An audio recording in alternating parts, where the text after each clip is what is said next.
Today is June 30th. I am cultivating our milo crop. This is part 2 of that. It was wide dropped with nitrogen yesterday and ran a 2 gallon of ATS and 13 gallon of 32%. So that would be the final nitrogen pass for this milo crop.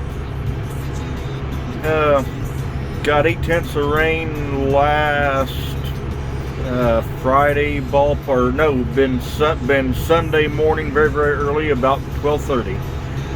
So it's really growed in 2 days. This milo, or 3 days, from when I was back here to Saturday before the rain. It's just amazing what it grew and just kind of grew with no rain, but it's in its element here in East Central Illinois for the rain. Or for no rain and all that and dry weather. Looks to be pretty good. I counted 5-6 leaves on it ballpark right in that vicinity, so we're right there, probably prime time. And we just kind of gonna cultivate it for the grass anyway. And excuse the bouncy, the endros. It's kind of rough trying to cultivate all them. Trying to cultivate in the 32% and the ATS. Figured that would be a double-edged helper with that. Kind of get that worked in the ground would be a very good thing to have it kind of buried in the ground some to help it out a lot. Things look pretty good here right now. They're calling for rain Saturday, Sunday, Monday, Tuesday, and Wednesday, I believe. It's supposed to be around 95 tomorrow, I think it is. 93, supposed to be like 90 today. So it's going to be getting a little warmer, but a little bit of rain, I think, from now through, or yesterday through July 9th, the ballpark they're saying, and I think 1 inch to 2.5 inches here in this area. If we get 1 inch, I'll be glad for that. Better than nothing, but cultivating this too will help it being opened up. I mean, it's not really hard at all. I mean, I'm carrying the cultivator. Don't want to bury the chemical we have too bad, but trying to knock out the grass. I mean, it's kind of the worser of two evils. Not sure which way you want to do it, but it's the worser of two evils. So I just don't know how you want to play it. But I'm carrying it pretty good. I mean, my gauge wheels are just barely rolling most of the time, but if I see grass, I let it in and kick it up a gear. I'm running right about 4 miles an hour right now. Kind of ballpark getting up to that 4.5. Whenever I see a pile of grass and all that, I want to really work it out. The endros I did run that 4.5 on, trying to get the grass all chewed up and all that. At least set it back and give it a couple days for it to air out in the sun and hopefully die, or at least be pretty well weakened and all that, and we'll be a lot better off. No really broad leaves to speak of. I mean, I am seeing just a dab of lamb's quarter. I did see a few water hemp plants a little bit. The chemical place and we talked about spraying husky on it, but like they said, you're cultivating it, so it really needs to rain on it and all that, but we may not. That's like they said too. If it would rain on it, it would really grow and all that, and it's still growing, so all that. But we'll see what next week brings. We're hoping we can avoid it, but the cultivating should help it, and a good rain. But there's the view from the back end.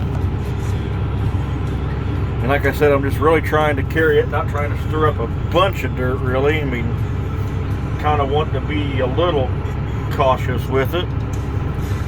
You can see the wheel just barely rolling. I mean, it's the worst of both worlds. I mean, it's just kind of touch and go, but I think it's working pretty good, and I'm happy with it. And if any decent rainfall, a slow or even a fast rain, loose dirt will soak it in better, so that should help in the long run. And I'm kind of making a valley, so we always kind of said there when we cultivated, if you kind of made a valley, the water might pool in it, but that's also a plus sign to what we thought of it. So that was always a benefit, what we thought to us. So I'm kind of doing the same thing.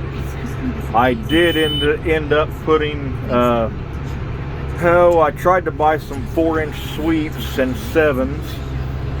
Could not find any, which we just run 1s anymore, as I said before in a previous video. I ended up finding some old and new 4s, both we had, to at least make the back row all 4s and 7s, so that'll at least help get a little bit more of the grass. I mean, it's by no means perfect, and I kind of hate that, but I mean, it's by no means perfect, but I can kind of live with it, I guess, and move on. I mean, everybody's different, but that'll at least work halfway better and maybe do some benefit for us. Kind of go from there. Whenever I get done, I'll take them back off, put our 1s back on. But I think I had like 5 brand new 7s and 4 new 4s, and the rest of them were all used we had, just to kind of get rid of them, and we had them there to make use of them because I knew 1s wasn't going to do anything. So that's all I know so far. They're going to come back. Got over half of our corn acres white dropped yesterday. They're going to come back sometime in the next probably hour or two. They should be done doing their own. They're going to come back and should finish ours up this evening easily before dark, ballpark, depending on when they get here. But we got about 200 acres ballpark in about 7 fields, but all the indros are done for them, so should be some pretty good running. And the nearby chemical place brought out a tender form, and I had a 1,000-gallon tank from yesterday we didn't use for that reason at one farm, so that should be a good help. So that'll be done. The co-op got done post-spraying our beans yesterday or day before, so beans are all sprayed with the first pass chemical. I'm quite sure when it rains again, the water hemp will be coming back in full force, and that's what we've really been seeing a lot of, is water hemp's just blowing through. I've spread around some edges of majority of the fields. Hired hands mowing around a waterway right now. I got another one who's going to mow around today and should finish it tomorrow, and I got to go back there and spray some, but I should probably get that done tomorrow morning. I hope get all that border spraying and all that. Get the water hemp laid back down. Hopefully get it all laid back down, get it all done and as quick as we can. That's all we know going on the farm. Kind of missing the wheat this year. It's one of them drawbacks to the wetter fall we had. Kind of miss it. In some ways I don't. Seems like everything kind of goes wrong and you always don't have time, which this year we said with no wheat we'll have more time. Well, we just never had more time yet, even again, just one thing after another. But it has been a relief, but it's also kind of a thing you kind of miss for some lighter ground. But we'll have some more this fall for sure, hopefully, and kind of go from there, and we shall see. That's all I can really think of. If you liked the video, hit the like button. Go from there. Hope you're all enjoying the content.